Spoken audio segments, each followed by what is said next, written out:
बल्कि पूरी कहानी की दिशा ही बदल कर रख देगा। जैसे ही प्रीत कई दिनों के बाद कोठारी हाउस लौटती है, नीति का रवैया बेहद सख्त होता है। वह पूरी कोशिश करती है कि प्रीत और आदित्य का आमना सामना न हो। नीति को डर है कि अगर प्रीत और आदित्य फिर से मिले तो उसका जो सपना है आदित्य को पाने का, वह चकनाचूर हो जाएगा। इसलिए नीति गुस्से और जलन में आकर साफ शब्दों में कह देती है कि प्रीत को आदित्य से मिलने नहीं दिया जाएगा। लेकिन प्रीत अब कमजोर नहीं है, उसने बहुत कुछ झेला है। आदित्य का साथ छूटना, समाज की बातें, निशा की चालें और सबसे बड़ा दर्द, अपने अस्तित्व को साबित करना। वह तय करती है कि अब और पीछे नहीं हटेगी। और यही सोचकर वह फिर से कोठारी हाउस लौटती है। लेकिन इस बार उसका सामना होता है आदित्य की दादी सुषमा कश्यप से। दादी का चेहरा पहले ही चिंता से भरा होता है। जैसे ही वह प्रीत को देखती हैं, वह साफ साफ कह देती हैं कि अब आदित्य की जिंदगी में कोई जगह नहीं है तुम्हारे लिए, क्योंकि उसकी और निशा की सगाई हो चुकी है। यह सुनते ही प्रीत की आंखों से आंसू बहने लगते हैं। लेकिन वो आंसू अब कमजोरी के नहीं बल्कि एक मजबूत इरादे की पहचान बन चुके हैं। वह दादी से सिर्फ एक ही विनती करती है, मुझे बस एक बार आदित्य से मिलने दीजिए।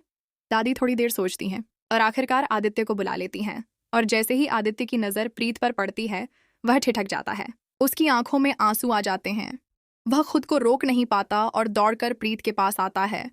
और यहीं पर वो सच्चाई बाहर आती है जिसे अब तक कोई नहीं जानता था। आदित्य दादी के सामने खड़ा होता है और कहता है, दादी, आपने मुझे हमेशा सच बोलना सिखाया है और आज मैं आपके सामने एक बड़ा सच रखने जा रहा हूं। मैंने प्रीत के साथ सिर्फ एक रिश्ता नहीं निभाया, बल्कि मैंने उसे अपनी आत्मा से स्वीकार किया है। मैंने उसके साथ एक रात बिताई थी, लेकिन वो मेरी कमजोरी नहीं, मेरी मोहब्बत थी। उस रात सिर्फ उसकी जान बचाने के लिए नहीं, बल्कि मैंने उसकी मांग में सिंदूर भरकर उसे अपनी पत्नी बनाया। दादी चौंक जाती हैं, लेकिन आदित्य की बात यहीं खत्म नहीं होती।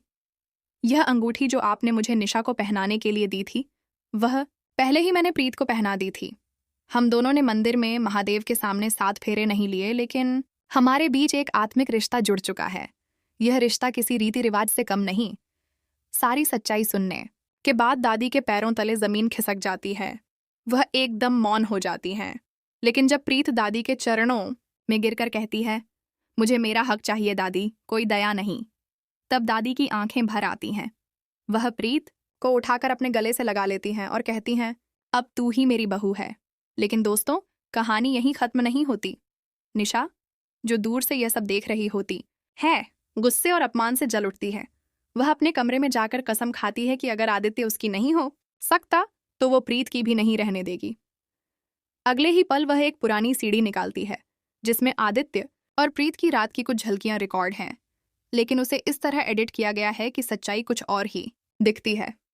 अब निशा इस वीडियो को दादी के सामने पेश करने वाली है, जिससे रिश्तों में एक बार फिर हलचल मच जाएगी। वहीं दूसरी ओर आदित्य, दादी और प्रीत मिलकर यह प्लान बना रहे हैं कि कैसे निशा के साथ होने वाली शादी को रोका जाए। लेकिन उन्हें इस बात का अंदाजा नहीं कि निशा अब एक नया खेल खेलने जा रही है, और इस खेल में सिर्फ झूठ नहीं बल्कि प्रीत की इज्जत दांव पर लगने वाली है। तो दोस्तों, अब कहानी में आएगा एक ऐसा मोड़ जहां रिश्ते, सच्चाई और साजिशें आपस में टकराएंगी। क्या दादी का फैसला बदल जाएगा? क्या आदित्य प्रीत को बचा पाएगा निशा की साजिश से? क्या प्रीत का प्यार फिर से कुर्बान हो जाएगा?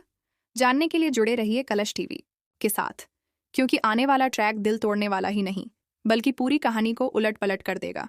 और हाँ, प्रीत और आदित्य की जोड़ी आपको कैसी लगती है? कमेंट में ज़रूर बताइए।